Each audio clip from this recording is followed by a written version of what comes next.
Hey guys, what's up? You're listening to Sit Down with Stand-Ups. This week I have a very special guest. She's a hilarious and talented comedian. She's been on Inside Amy Schumer, The Crazy Ones, The Thundermans on Nickelodeon, and The Arsenio Hall Show, to name a few. She also starred in a Coen Brothers' latest film, Inside Llewyn Davis, and I was just told that she was on an episode of Parks and Rec. I'm here with the very funny Helen Hong. Yay! Hi! How are you, Helen? Good! Thanks for having me. No problem, thank you. We're sitting in my very hot house in Burbank because we had to turn the air off. And the fridge is off, too. The fridge, I know, my roommate's so anal. He's like, do you want me to turn the fridge off? I'm like, okay. So it's silent in here, except for us. And it's hot, because it's Burbank. And if you don't believe in global warming, come to Burbank. Live in Burbank. It's 12,000 degrees. You live right across the street from Warner Brothers. I do. That's awesome. Yeah. I actually could walk to Warner Brothers, but I don't. Because I like to contribute to global warming. Just drive by driving 3 blocks. And you were just Tindering right now, right? I was Tindering before you came because I was having a little bit too much faith in humanity and I needed to take myself down a peg. Hey, ladies, if you want to, if you feel too good about yourself and or the world and men, join Tinder. Because it'll knock you down. It's the worst, though, right? I literally got this guy. I swiped right on him and he immediately started being insane. And he writes, this is so amazing. He immediately sends me his phone number, which is already creepy. And he goes, here's my number. This app drains my battery. Excuse the pun. Oh, dude. That's his opener. That's his opener. That was his opener. And then I didn't respond, of course. And he's like, okay, no response, bye. Obviously, you lack the respect. Sad. I was digging your nerdiness. Jeez.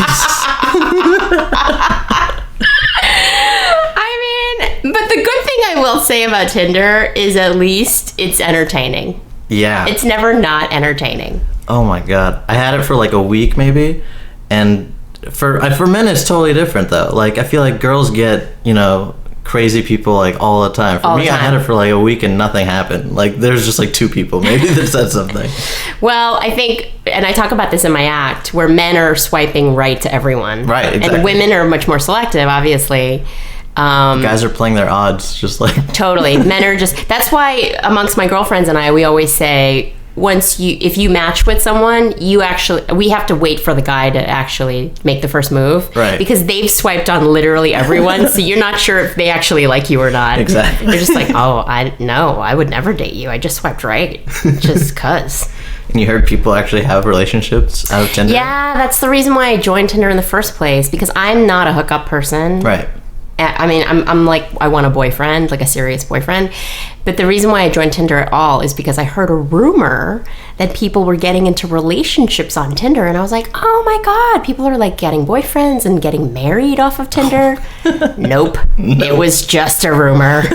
Nobody else that I'm meeting on Tinder has gotten the memo. It's such a mean app though. Like you just swipe left, yeah, and it'll stamp nope all across the girl's right across forehead. your face. Right across your face. It's so brutal. But that's actually why a lot of people I know like it. Yeah. Because it makes them feel powerful. Like off with your head. Nope. At least it's a great game. Like at the very least. Yeah, I love that it's presented as a game. Like even if you match with someone, hey, do you want to keep playing? Yeah. Like it actually asks, do you want to keep playing this ridiculous game?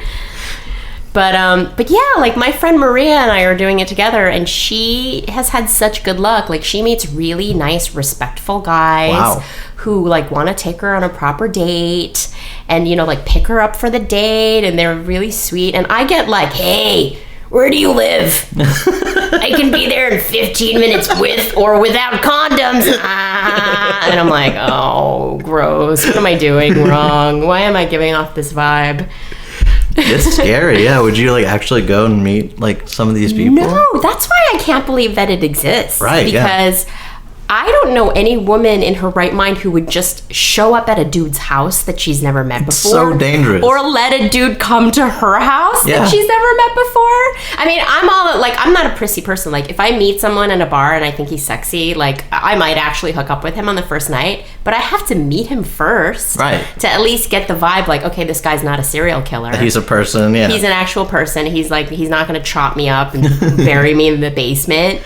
That's a real concern that women have. That's why, like, I hear these stories. Like, I talk to guy friends, and they're like, oh, yeah, I went to her house.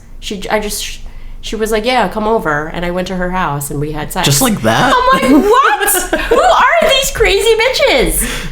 Living on the edge. That's what I was thinking. Like, all these apps that are coming out right now where you can just meet somebody, like, instantly. Like, not only Tinder, but like Uber and Lyft and stuff. You can just get in somebody's car. Yeah. Like, this is a serial killer's, like, fantasy right now. Well, at least with Uber and Lyft, like, they have background information on you. Right. And they know...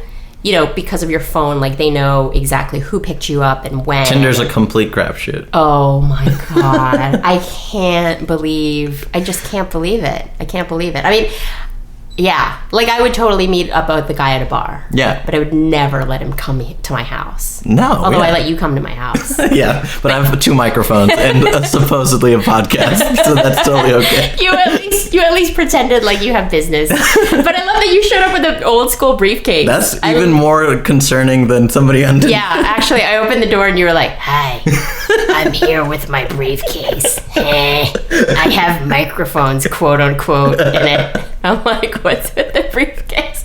I love it. Ari showed up with like an old school, it's like, my dad's from like 30 years ago. Leather bound briefcase that you snap. Like there's passcode, the key lock on the side, and you got to put in the passcode number, and then click, it clicks open. Hello, ma'am. I have your dossier that I need you to sign. Briefcases are never good. It's either like money being laundered or like weapons and somebody's about to get murdered. So that was very risky. It's very like Mission Impossible, but like the old like 70s version of Mission Impossible. Charlie's Angels or something like that.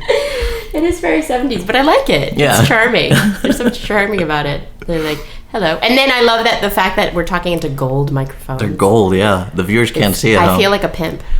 Larry King doesn't even have these microphones. I feel like a lady Kanye. So you're interested in dating, obviously, because you started that show Laugh Match. Yeah. And you're also in Setup Squad. Yep, I was on Setup Squad. I was a wing woman on a show on the Logo channel. That's awesome. And I'm obsessed. I don't know. I think because I am perpetually single. I'm constantly single, and I'm like constantly looking for my soulmate. But also, I find it really interesting. I'm interested in how people meet. I'm interested in what brings people together.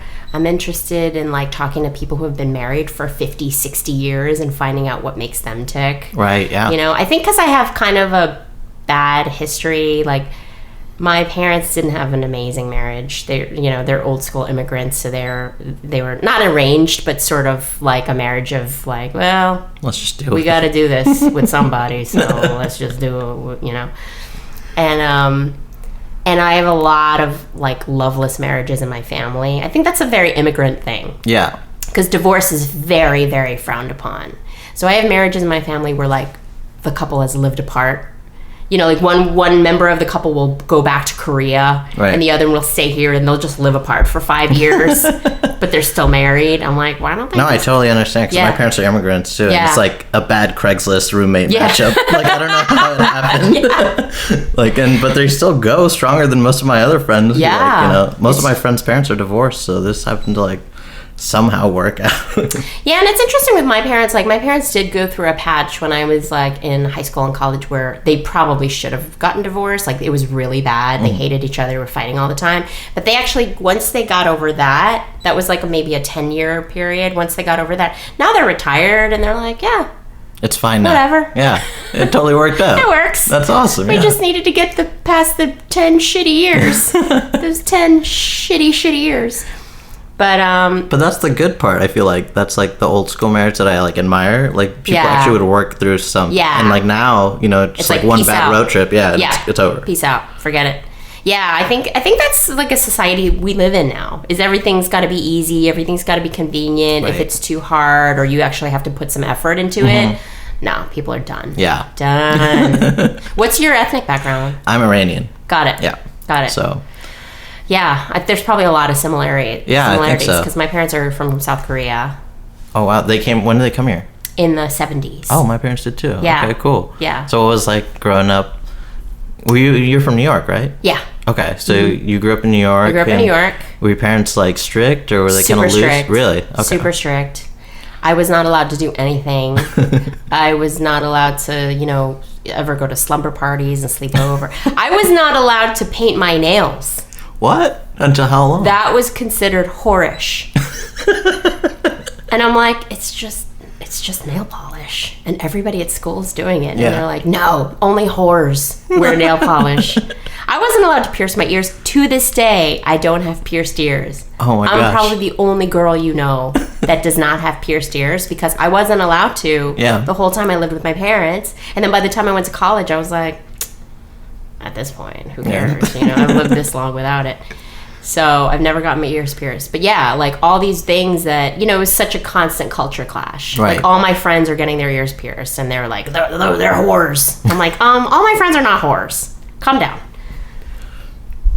So when, was going to college, was that a big, sort of release? Oh my God. I, went crazy. You went crazy? Yeah, I talk about this in my act about how if you're raised really, really sheltered, the second you get any freedom, you go buck wild. So my joke in my act is I lost my virginity within 15 minutes of getting to college. Are you serious?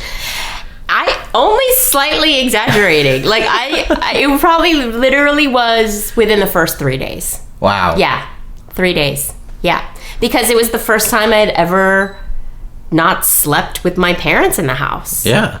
Except for summer camp, which was always church Bible camp. That doesn't count. Bible camp. There's no fucking around at Bible camp. So, I literally lost my virginity within the first 3 days of getting to college. That's I got hilarious. drunk for the first time. I smoked weed for the first time. I did a lot of whippets. As I told you, which is why I can't remember anything.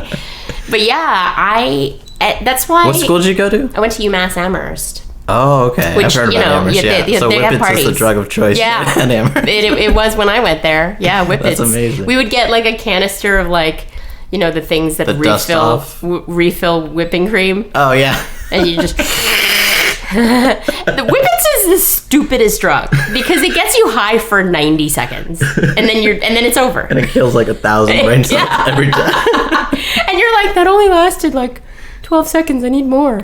So you do 8 of them and you've just lost 8,000 brain cells.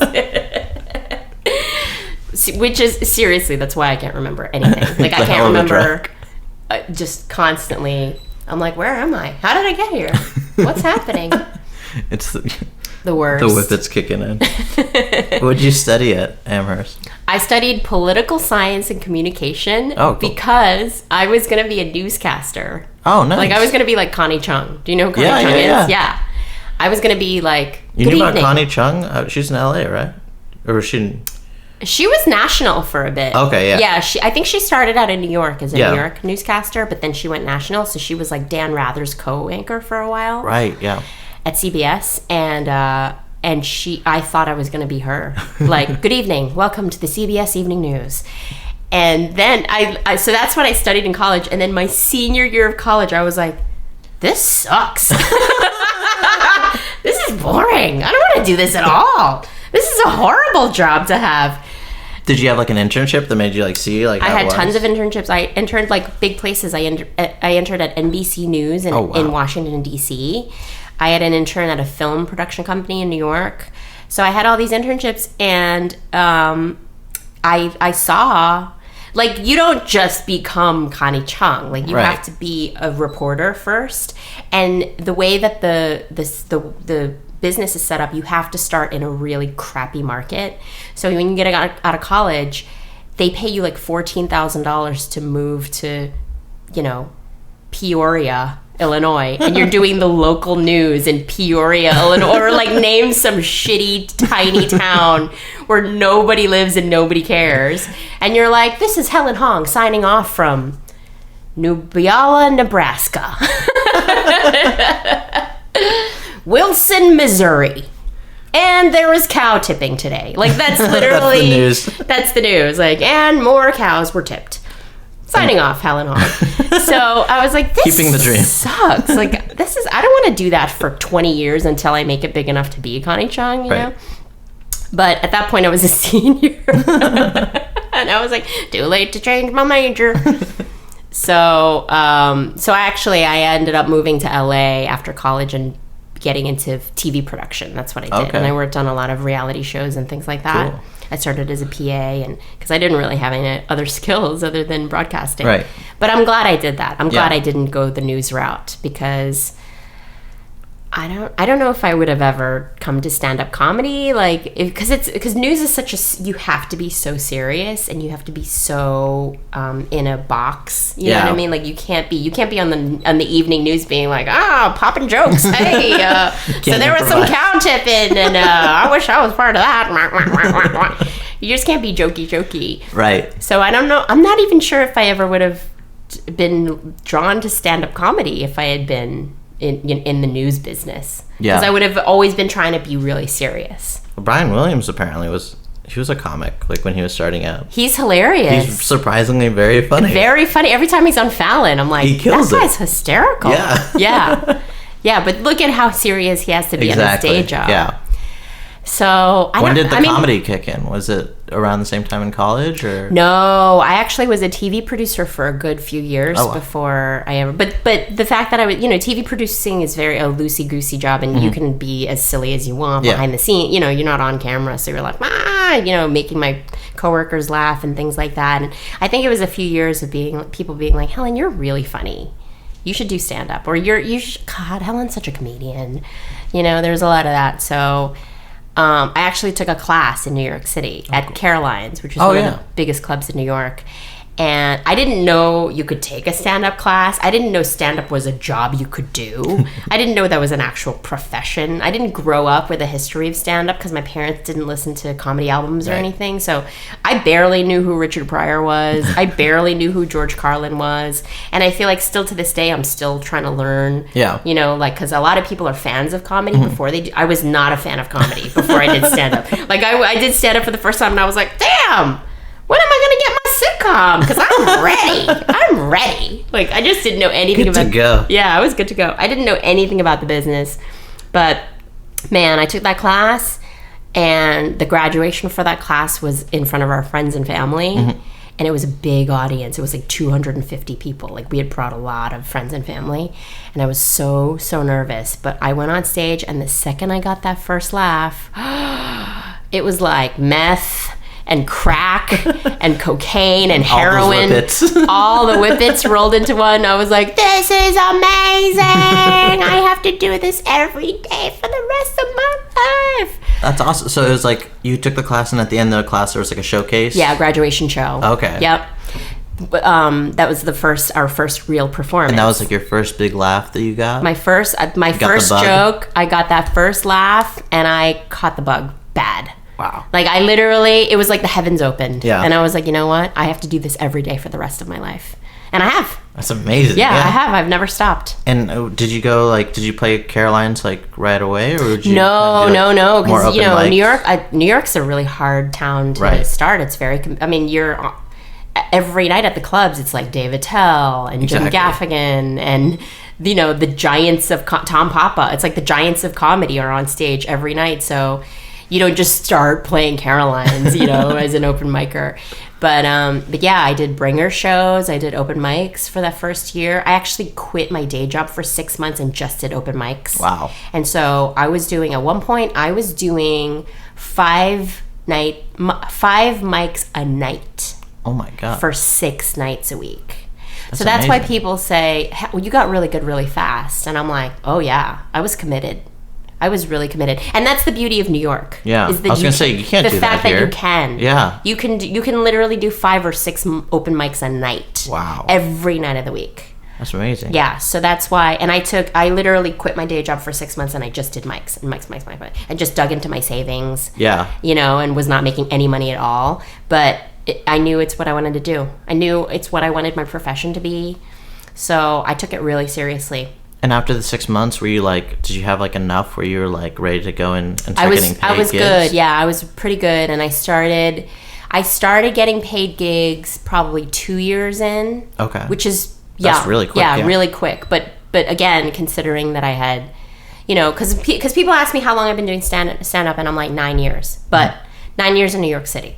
So that's like It's like 18 16 here. years, you know, in a lot of other places because of how much stage time I was actually doing during those 9 years.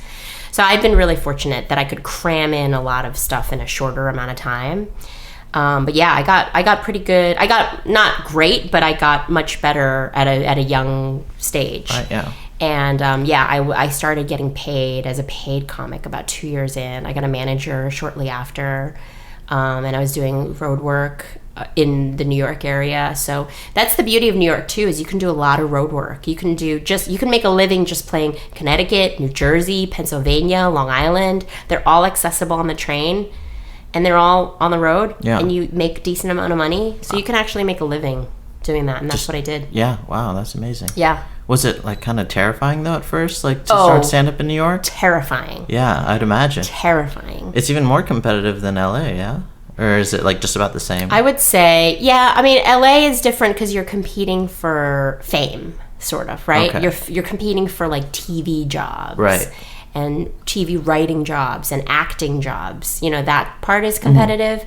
New York's competitive, just the stage presence. You know, Yeah. just being on stage. Like I said, if you go to Gotham Comedy Club on any average night, it's like Dave Attell will walk in. Right. Jim Gaffigan will walk Yeah. in. Dave Chappelle will walk in. Chris Rock will walk in. I followed Jerry Seinfeld. Oh my God. I had to follow Jerry Seinfeld on stage at Gotham Comedy Club, and I was shitting my pants. I was like, because Jerry Seinfeld gets a standing ovation walking in the door. Right, yeah. They say his name and people are on their feet screaming. And then, of course, he goes up. He was a drop-in, you know, obviously he wasn't scheduled. Did you get bumped? And they come over and they're like, Helen, you're next. And I'm like, what? He just got a standing ovation walking to the stage. What do you mean I'm next? Are you crazy? But I held my own. That's amazing. And what you have to do in that situation, you have to address it. Right. You can't glaze over the fact that, you know, so the thing that saved me is I went on stage after he got off and was like, oh my God, that was Jerry Seinfeld. And people were like, woo! And I was like, I'm going to put this on my resume. And they were like, woo! So then, you know, you're kind of, you let the audience know you're with them. Right. You're where they're at. Yeah. Right? And you're as excited as they are. And now they're sort of on your side. Right. Because you have to address whatever is the mood of the room. Exactly. Right? So that's how I was able to survive following Jerry Seinfeld, is to address the fact that I'm following Jerry Seinfeld. So that was my saving grace. And actually... Did you get to meet him too? No. No. He's pretty, you know, he's all business. Right. Yeah, he likes to just come in, do his set and leave. Yeah. Yeah, he doesn't like to hobnob or stay. Right. But actually, what was really nice about that experience is I had a couple of seasoned comedians, like Jesse Joyce, who's a really good seasoned veteran. Right. And he writes for he writes for the Oscars now and all the Emmys and stuff. He came over about a year later. I saw him and he was like, I will never forget how great you handled following Jerry Seinfeld, because I know how nervous you were. Yeah. Because I was sitting next to him and I was like, oh my God, I'm gonna die. I'm gonna get up there and I'm gonna die. Oh my God, I can't do it. I can't do it. He's like, calm down, you're gonna do it. But a year later, he was like, I'll never forget. You really handled that really well. And it went well. And yeah, it went crowd was great. I got really laughs. cool. Yeah. Just, you know, because I was like, what do I do? That's such a but it's tough like, spot. that's all you can do. Yeah. All you can do is be like, holy shit, that was Jerry Seinfeld. I just opened for Jerry. Yeah. I just followed him. I just followed Jerry Seinfeld just opened for me. Oh my God. Oh my God. Yeah, you have to address it. And I think that's something that you have to learn, just not, you know, over the years, you just have to learn to read the mood of the room. Right. And be where they're at. Because you can't force them to come to you. No, I couldn't just go up there and be like, hey guys, so now I'm just gonna do my jokes. You don't give a shit who I am. You're still excited about Jerry Seinfeld, but I'm just gonna ignore that. Like, you can't, you know? You have to read the mood of the room and meet them where they're at. Yeah. And then they're on your side. Yeah. Yeah, So that totally. was like a really good lesson that I learned, and now I feel like I can follow anybody. I followed Bill Burr and Dane Cook the other day. Oh my God. What, at the in Improv? In succession. Wow. So I was scheduled. Where was that, Laugh Factory? Or? Hollywood Improv on Sunday night. I was scheduled, and of course Bill Burr walks in, and I'm like, great, I'm getting bumped by Bill Burr. Then while Bill Burr's on stage, Dane Cook walks in, and I'm like, great, I'm getting bumped by Bill Burr and Dane Cook. What do they both do, like 20 minutes? No, they actually both did short sets. They were very respectful. Yeah. I think they just wanted to try a certain, very specific things. So they both did about 10 to 15 minutes each. And because Dane Cook, I was nervous because he's notorious for going on and on and on and on. Right. He actually did stick to his time. And then I went up. I was, I definitely was nervous. Like, that's a hard thing to follow. The Bill Burr, Dane Cook double bill. And here's Helen Hong. Who? So I went up and I held my own for sure. That's amazing. Yeah. So I feel like as I do this longer and longer, it's like, hey, they're just people doing sets. And yeah, people get really excited, but hey man, I'm a good comic too. Right. And I'm going to get up there and I'm going to kill it. And again, I addressed it. You have to address it like, holy shit, you guys are seeing an amazing show. Bill Burr, Dane Cook, and Helen motherfucking Hong. What? That's how I started. So, it's just good. win them over real quick. Yeah. That's awesome. No, yeah, I've read that just is what makes you a great comic too. Like following having to crazy acts like that. Yeah. I remember Jay Leno in his book he wrote that he would follow Richard Pryor at the Comedy Store just because he knew there's no way. You'd have to start from zero after following Richard. Totally. So that's. And there are comics who I find very difficult to follow, like Godfrey. Do you know who that is? Oh yeah. Oh, he's hilarious. Man. He is a beast. He is a beast, and he's so high energy, and he's so big, and he's so funny, and he gets the crowds they're frothing at the mouth, And so I find he's really hard to follow. Yeah. No matter what I do, I find he's very difficult to follow, but I don't mind. I mean, he's the best, one of the best. So, but you just gotta do it. Yeah, that's incredible. Yeah, I always wondered. I was like, what do you do after somebody like that goes on stage? So, who are some of your influences? Because I know you didn't grow up with comedy, but later on, did you have any people that you really liked? Yeah, definitely. I love Brian Regan. Oh yeah, he's just so great, and he's so. I mean, I think I started as a lot of female comics do. I think I started a little dirtier. Mm-hmm. I think it's a crutch that a lot of female comics lean on to be really dirty with material early on because you're like, hey, I'm a cute girl. I'm going to say disgusting things, and that's going to get a laugh, right? So it's a little bit of a crutch, and I definitely use that early on, and I'm much less dirty now that I'm a little bit, farther along in my career. But definitely I was a little dirtier when I started, and I would look at Brian Regan, who is squeaky clean. Yeah. And so devastatingly funny, and I actually saw him once at Lincoln Center. Oh wow, it was like a huge I think a 5,000 seat theater. Oh my God. It was sold out, and there were 8-year-olds there. It was an all ages show, and people were bringing their 8-year-olds.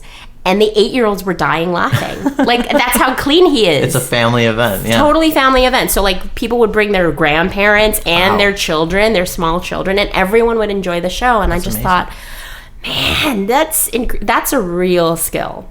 I had no idea because I thought he was just a college kind of guy. You'd get all those college kids. But no, man. 8-year-old kids literally 8-year-olds in the crowd. Wow. Like laughing their asses off. And the parents feeling really good about it because it's super clean. Yeah. And so I always thought, because I was dirtier earlier, I was like, oh man, that's such a skill that I don't have, to be so funny and so clean, funny in a family-friendly way. Right. And I'm still definitely not a G-rated comic, but I don't lean on the dirtiness as much as I used to earlier on in my career. So I feel better about that. So I like him. Margaret Cho, obviously. Yeah. I mean, she is... there's no way that I would have come as far in my career without her. She really busted down every door that was ahead of me. She busted it down. The fact that she was a female Asian comedian in the 90s. Right. She started in the 90s when there was nobody. Yeah. And she was overweight. She wasn't classically attractive. I can't imagine, how much shit she got from the other comics and from the industry. So she was huge in the 90s. Huge. I remember anytime you go to Comedy Central, she was always on it. Within 5 or 10 minutes, she would come in and have huge and deservedly so. I mean, she's so funny. I think she's gotten a little, for my taste, she's gotten a little too political lately with her stand-up. I find it's very difficult to make political humor really funny. Yeah. So it's not my taste, but I saw her live. It was a tour called The One That I Want, and it was one of the first tours she did after she had lost her sitcom. It was the closest I've come to literally pissing on myself. Like, I saw her live and I literally almost peed in my jeans. Just because it was hilarious? It was so funny. It was so funny. I almost peed. I almost urinated because of Margaret Cho's hilarity. Seriously. I mean, she's such a beast. She's great, yeah. She's a San Francisco comic, too. And she's been around for a long time, too. Yeah, long time. So those are definitely two of my heroes, and Louis C.K. definitely, for sure. Definitely. I mean, he's just really broken open this great, being really raw and really vulnerable and really real. You know, that vein, which I like. That I like sort of the you know, I'm not a huge fan of observational humor. I know Brian Regan has taken that and made it so funny. But I think there's also strength in being really autobiographical and really talking about stuff that is happening in your life and making it hilarious. That's the kind of comic I want to be. If I wanted to be like anyone, I would want to be like Louis C.K. More like personal and... Yeah. Totally personal, really talking about real stuff that's going... That's why I talk so much about dating in my life. Yeah. On my act. You know, because I'm... Like, lately I'm on 5 different online dating sites. Oh. For real, no... #truth, #no lie. So you have to talk about it. Like, that's what makes it true and hilarious when it's going on in your life right now. I have to. Yeah. I have to. And there's so much to talk about. It's such bullshit. So much bullshit. I talk about one of the themes that I've been examining lately is, you know, I'll ask members of the audience, like, who's been married the longest in this room? And there's always a couple that's been together for like 40, 50, even 60 years. And I'm like, how'd you guys meet? And it's always like, we met at church. We were neighbors. I met her when we were both 5 in nursery school. Our families... They didn't really have a choice. Yeah, our families put us together. Yeah. And it's always like these really wholesome, sweet... Or we met at work, we met at school. And I'm like, I'm trying to meet my soulmate in the same way that you watch porn or that you can buy a blender. Like, that's the medium that I'm trying to use to meet my soulmate. You know, like, you guys you met at church, and I'm trying to meet 5 different apps running. 5 different apps running, and, you know, and trying to get the guys to get away from Pornhub long enough to click on my face. Like, come on. It's so... it's horrible. It's not fair, though, because the people who've been together for 60 years already, like, 60 years ago, there wasn't any of this stuff. There was no distractions. None of it. And nobody... Like, dick pic. I talk about dick pics in my act. Like, why does a man feel like, oh, I like her? She needs a picture of my penis right now. Like, and I'll ask these couples that have been together for 40 years, I'm like, can you imagine if you took a photo and then went to the photomat and then developed his prints of his penis, and then 3 days later in the mail, you're opening an envelope, there's a picture of a penis. Can you imagine? And they're like, that was illegal. It was against the law.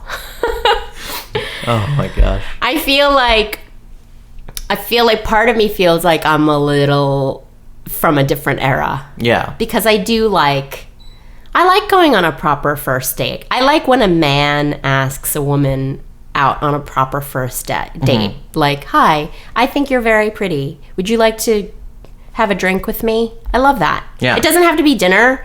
You know, it could be coffee. Like, I'd love to meet you. Can I take you out for a coffee?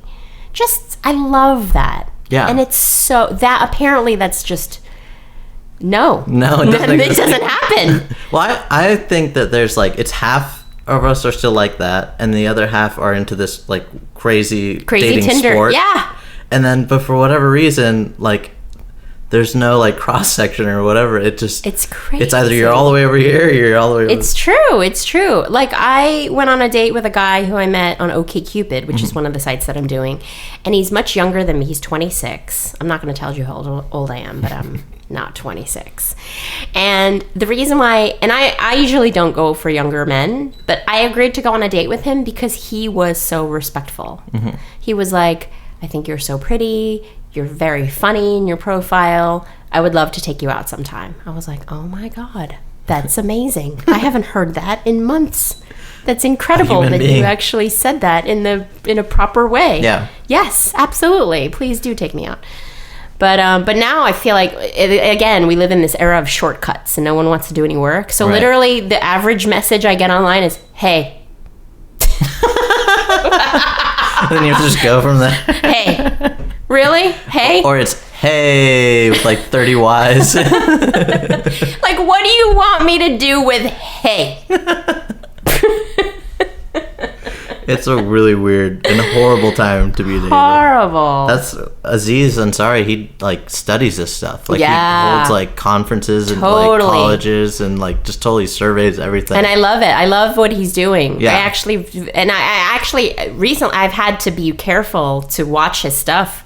Like when I did my Arsenio Hall set, there was a chunk of my dick pic material that I had to cut because he does a very similar bit. So I've had to really keep my eye on him, as well as Whitney Cummings has been doing a lot of similar stuff that I've been doing. So really having to watch them and see what they're talking about and not have to have overlap. But yeah, and I love that he's doing that because it's true. Like they're both talking about stuff that I'm talking about, which is like, what the fuck is going on? What is going on with dating? Like, when did the world become so crazy? Right. Everything's just become insane, and I feel like we're on this really fast spiral of insanity. And I've noticed it right away. Like, I've been doing OkCupid for a while, and I've actually met some really nice guys and been in relationships that just, for whatever reason, didn't work out.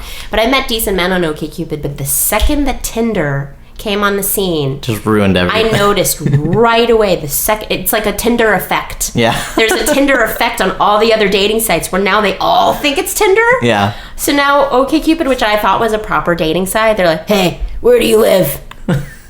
How far are you? Can I come over? What? No. What are you doing right now? And they're texting me at like 1:00 in the morning on a Tuesday. What are you doing right now? I'm brushing my teeth because I'm going to sleep. What is wrong with you? You think I'm just going to like let you come over at 1:00 on a Tuesday and we're just going to bang? Like, are you out of your mind? The craziest part is when I was on it and I looked at it, for whatever reason, you probably don't see what other girls are posting. No. But I wish I could. It's every girl, for whatever reason, like the third or fourth girl has a picture of her as her main photo shooting a gun at a shooting range. And I don't know if that's some sort of like weird self-defense mechanism, like, hey, like, don't text me, I know how to use a gun. Really? But so every girl has girl has that. You know what's sad? And I wonder what guys have, because I'm sure all guys have the same. I know exactly what it is. What is it? Men petting a tiger. Oh, I was doing it wrong. It's like men petting a tiger. And I'm like, and me and Maria, my friend, we actually have our own podcast, and we talk about is relationships and dating.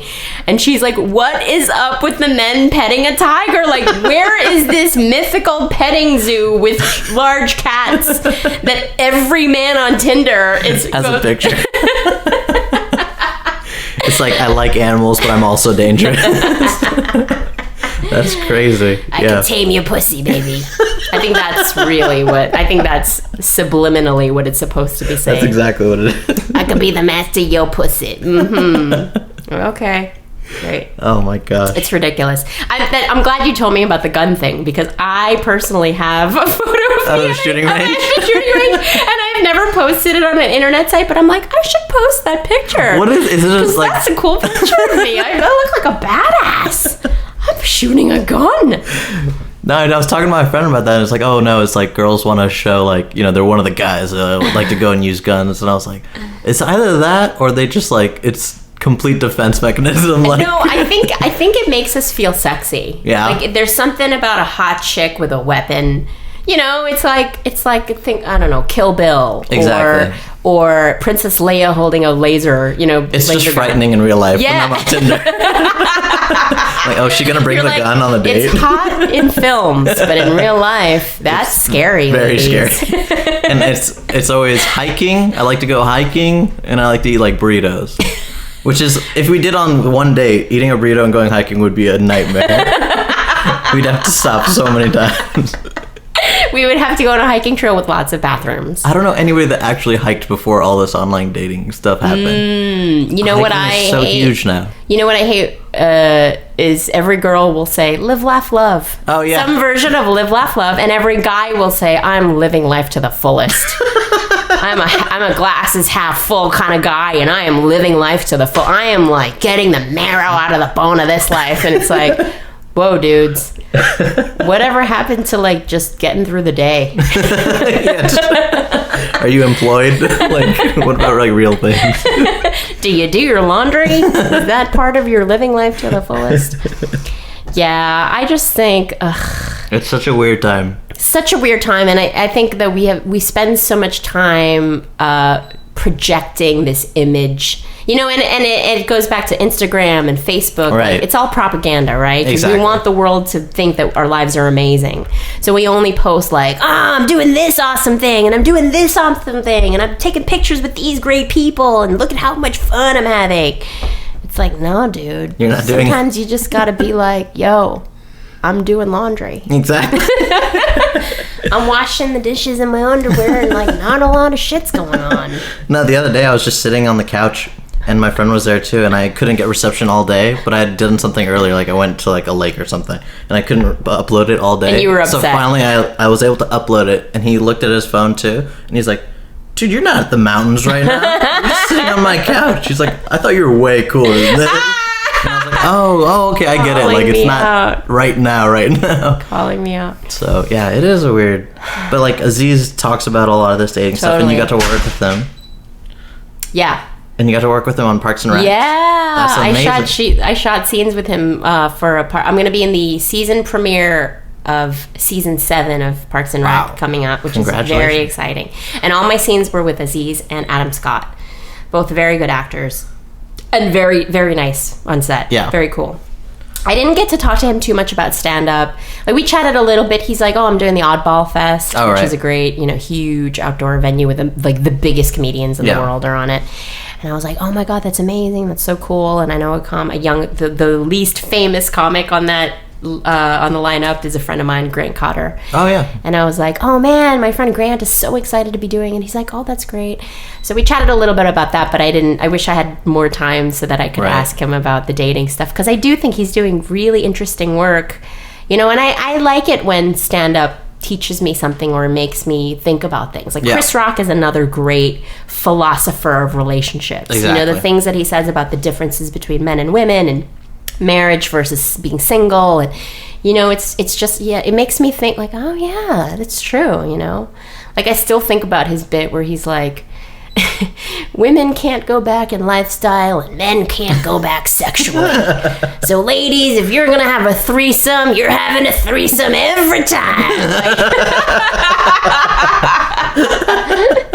If you're gonna do anal, it ain't just for his birthday. You're breaking out that anal every time. And I just think it's so funny because I think it's true. I think it's absolutely true. And I love when I think about jokes years later and I'm like, man, that was so true. Rock is great because he takes both sides. It's always like I remember even that one where he's like, who lies more, men or women? And you think he's going to say men, but he says women. Yeah. And then he totally, does that side. And then he'll go into the men section too and just rip the men apart. But I feel like Aziz does that a lot. Yep. Yeah, and I like that. I think I strive to be that kind of comedian. Is to bring some insight. It's almost like a sociologist. Yeah. Studying. Absolutely. And I think that's what great comics are. Is we're studiers, we're observers, right? Exactly. And we're just putting a funny twist on our observations. So how would you describe like your writing style when you're writing jokes? Do you write mostly on stage, or? I do, yeah.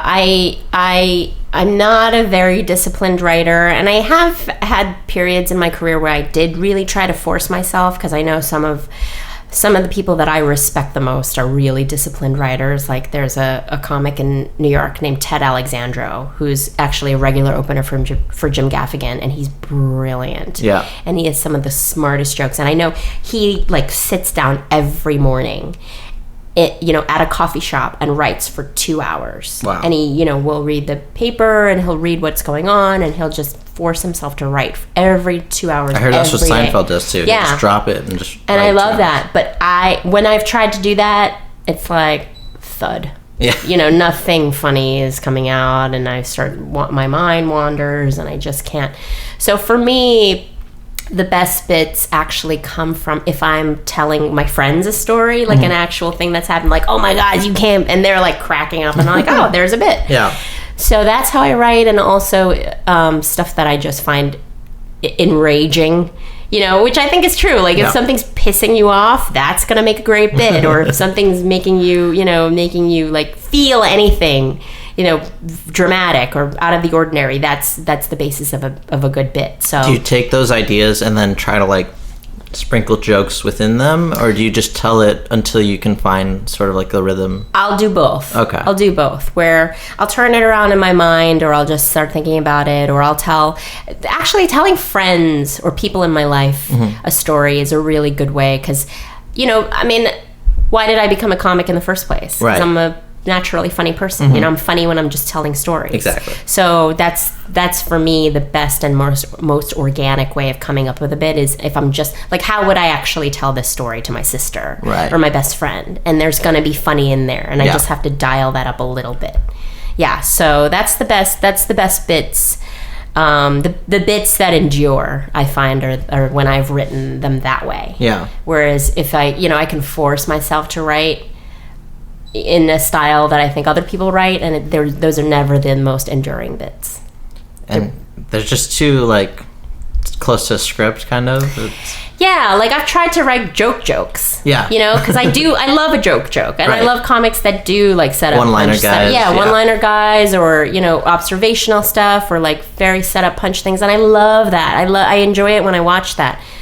But when I try to do it, it just doesn't seem to fit my style. It doesn't fit my personality, and so it feels disingenuous to me. Like I feel like I'm reading a script. Right. Like I wrote a bit recently about my roommate that actually my roommate helped me write, where I was like, oh my God, I moved in with the creepiest old guy. The creepiest old man, and he's so weird, and you wouldn't believe the stuff that he hides in his underwear drawer. Like that's a jokey joke, right? There's a setup and there's a punch. And so that's a funny bit. Clean too. And, and it's a very kind of a predictable joke setup.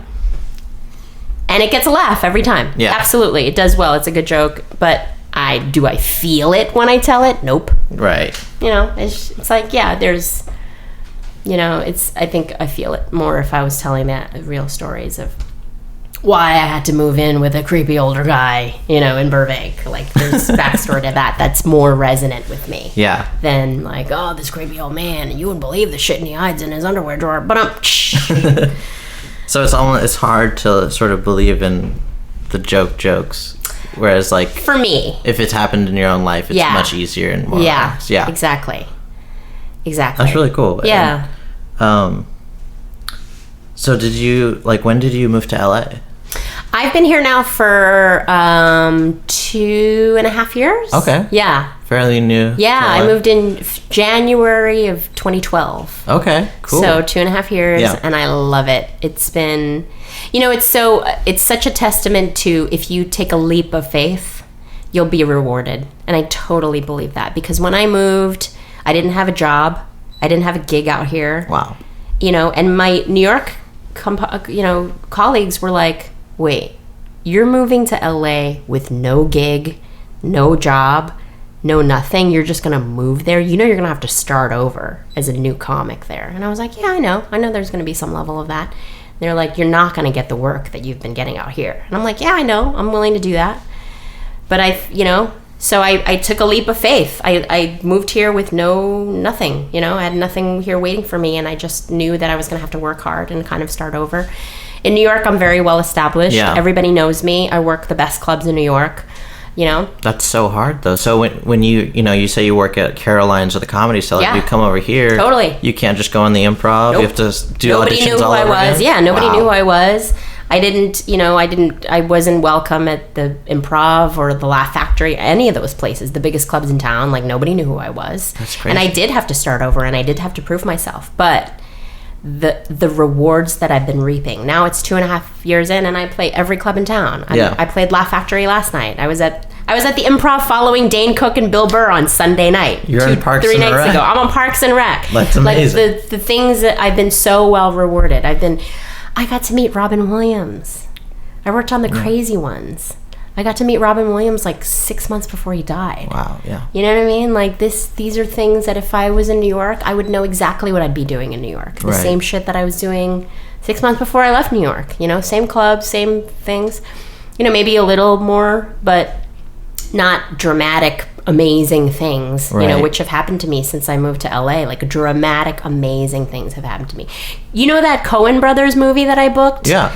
I booked it after I moved to LA, and it's shot in New York. Oh, so you had to go back? I had to go back. But I swear to God, I probably wouldn't have booked it if I hadn't been moving to LA, because I had that, you know, when you make a big decision and you're just like, you have an energy about you. Yeah. Like, I'm doing something big. I don't know what's going to happen, but I'm excited about it. I'm looking forward to it. I'm packing, and who knows what's going to happen. You know, you have that energy. You're hungry again. Yeah, that vibrancy to you. You know, and I went into that audition with the Coen Brothers, and I probably had that, like, shiny new kid, like, hey, I'm excited. Shit's happening for me.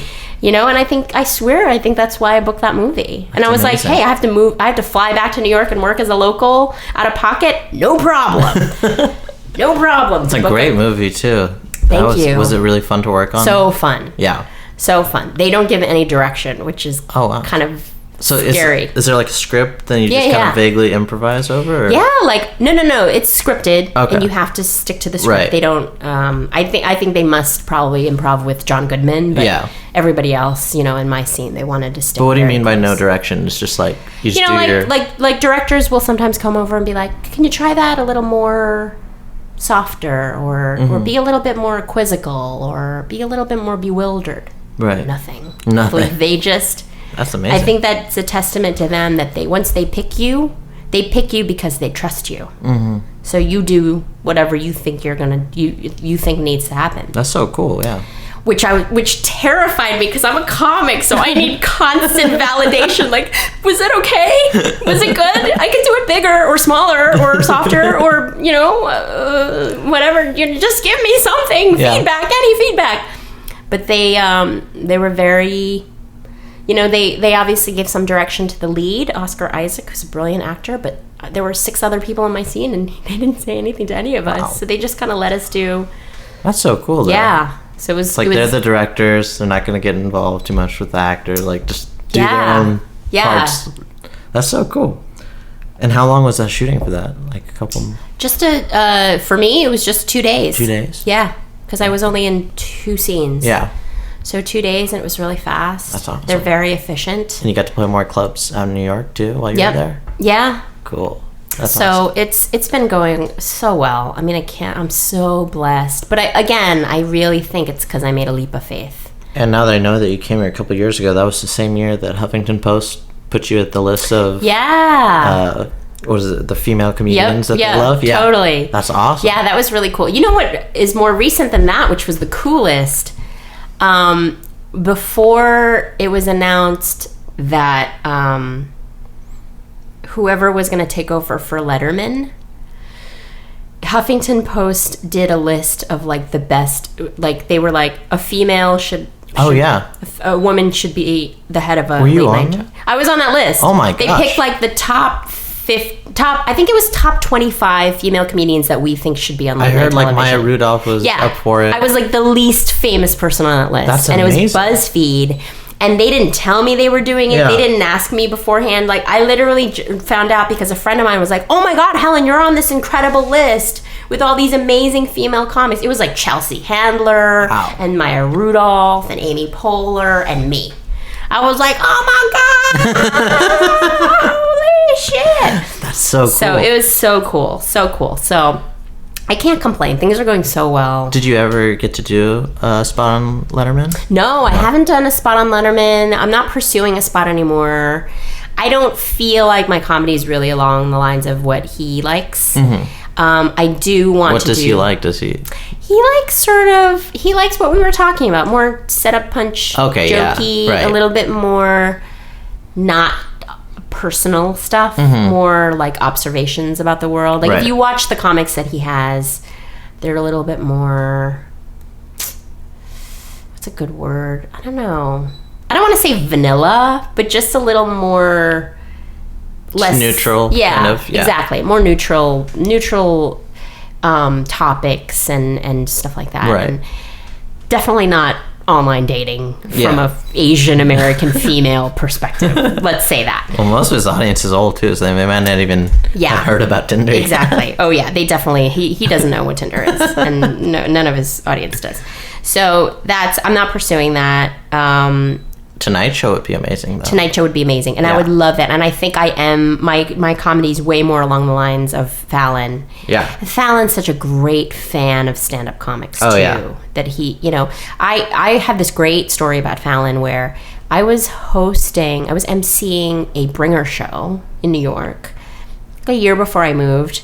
I was just hosting it was a Gotham has a smaller room. It's like a jazz club room, and Right. they have like they do on off nights they'll do bringer shows there, and it's all new, very very green comedians who are just bringing their friends out.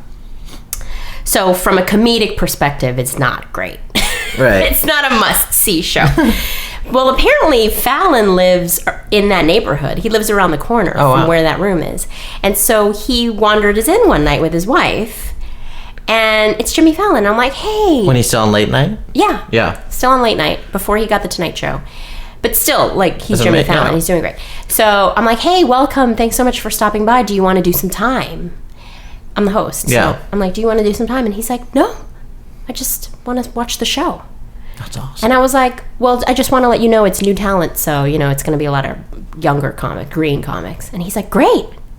Like, he was stoked. That's to sit amazing. there. And he sat with his wife and he watched the whole show. Wow. And he laughed his ass off at like mediocre-ish jokes. Yeah. And he loved it. He's amazing. And I just thought, that guy is just very into life. He seems like he's the only guy on really- TV that's like having fun right now. Like He's out of just- all the late night guys. absolutely. Yeah. And he's just stoked to be alive. Yeah. I mean, what veteran comedian would sit through a new talent showcase? Oh my gosh, yeah. Right? I mean, even I can barely get through it, right? And he was like, I was like, do you want to get on stage? Nope. I just want to watch, man. I was like, okay. That's yeah, amazing. it was great. I love that Fallon story, actually. It says so much about him. Yeah. Yeah. I'm so glad I'm seeing more and more comics like on his show. Yeah. I feel like there was a long time where I never was introduced to any comics at all. 'Cause Yeah. Comedy Central, like Premium Blend was gone. Totally. And like Leno and Letterman rarely bring anybody on. Yeah. So I would love to do Fallon, and I'd love to do a Conan, just because Conan's a genius, You could and I totally would just do love Conan, to yeah. meet Conan. And I think me standing next to Conan is like a visual gag already, a sight gag already. He's like 'cause 7 feet tall. He's like 2.5 feet taller than me. So I would love to get that photo of me standing next to Conan O'Brien. But he's a comic, and I'm such a fan of his, so I would love to do his show. I'd rather do those two shows than Letterman, to be honest. Or even Myers has a lot of great comedians coming on too. Late night. So I would love to, but again, I've learned over the years, because for years I was so like, I need to be on late night. I need to get a set on late night, and it was kind of stressing me out, because it was like a thing that I felt I needed to do. Yeah. But actually, ever since I did Arsenio Hall, which sort of fell into my lap very, very last minute, someone just mentioned me to their booker, and they were like, and they had a fallout, and they were like, let's have her on this week. Wow. It was so last minute. It was so like weird kismet, the world colliding. And what I loved about doing that Arsenio set is, if you do any other late night set, you have to send them a word for word transcript of what you're going to do, and they will red pen it. They will go through word for word and cross out things and say, you can't say this word, you can't say this line, you change this line to that. Yeah. I mean, they go word for word. Arsenio, they were like, hey man, just don't drop the F-bomb. If you do, we'll bleep it. And I said, can I say dick? Because I do a dick pic joke. Yeah, if you say dick, we'll bleep it, no problem. That's and amazing. they just let me do. That's so cool. They let me be me. They Yeah. let me do whatever I wanted to do. They gave me the parameters, obviously, like within the FCC guidelines of like things that are allowed to be said on late night television. But other than that, they were like, "Hey, man, just do you." And I love that. Yeah. I love that I'm not trying to fit myself into a different peg. Right. You know, then I'm like, And then you can be more relaxed, and it's better for them too. You get a better comic on the show. Absolutely, and I loved that experience. And Arsenio, what a fan of stand-up. Yeah. What a fan of comedians, and what an amazing guy. I mean, he went out into the crowd and he told them, he himself, he didn't let the warm-up guy. He went into the crowd during my commercial break and was like, your next performer is a comedian. She's never done late night before. You don't know what this means for a comedian. I remember the first time I did Tonight Show, how nervous I was. Yeah. So please give her a lot of love and a lot of energy. And I was just like, oh my God, Arsenio Hall, you're amazing. So what a classy guy, and such a fan of stand-up, and a friend to comedians. So I was really blessed. So since I did that one, I'm like, it's easy now. If I get a Tonight Show, great. Right. I'm not gonna kill myself over it. Right. Very cool. Yeah. And also, did you also do Sharknado too? I did. I didn't do the movie. What I did was, Sci-Fi had this whole week, their own Shark Week. Okay. That was counting down to the premiere of Sharknado 2, and they made it a whole big event, and they were doing all these, showing all these schlocky shark movies. These horrible sea-level shark movies like Mega Shark versus Mega Octopus. Sharktopus. Shark the Crocodile. Like all these ridiculous things. And so they did an original special where they had comedians count down the top 25 most horrible shark movies. And so I did comedic commentary, and that was super fun. That's so cool. Yeah, and that was a great... I love doing those green screen shows where you can like count down stuff or make jokes about pop culture. I love doing that stuff. And it's a good creative muscle, because they give you a list of things and you just have like a week or whatever to write jokes. Like just go and make this funny, right? So I love that. It's a really good muscle to have. Yeah, and that's so cool. Fun. Yeah, that's awesome. Yeah. And just to wrap it up real quick, I read on your website that your favorite hobby is karaoke. I love karaoke. What's your favorite song to sing in karaoke? My vocal register is very actually low for so I actually have a hard time singing women's songs, so I sing men's songs. So I love singing George Michael's Faith. Because I got to have faith, the faith, the faith. I got to have faith, the faith, the faith. And then I love singing Bon Jovi and Def Leppard. Nice. Anything in like a dude's voice 80s from the hair 80s. metal, yeah. Oh, yeah. Warrant. Toto. She's my cherry pie. Anything stupid and ridiculous. If I could rap fast enough to sing, she's got big butts and I cannot lie. You other brothers can't deny, but I can't rap that fast. Yeah. My problem is I can't read that fast when it goes on the screen. I can't read that fast, and my tongue doesn't move that fast. So I can only get like, my anaconda don't want none if you ain't got buns, hon. See, I even fucked that up just now. So like I can get those slow bits, but someday those quick I'm gonna be able to rap that whole song straight through, and I'm gonna be stoked. Well, thank you very much for talking to me today. I had a great time. Yay. Thank you so much. Woohoo. And do you have any shows coming up this week that we could promote? This will air on Monday. So. This week, air on Monday. I think I'm on the road, so no. No, okay. But you can always check my website, helenhong.com, and follow me on Twitter @funnyhelenhong. Perfect. Thank you so much, Helen. Thank you. This is awesome.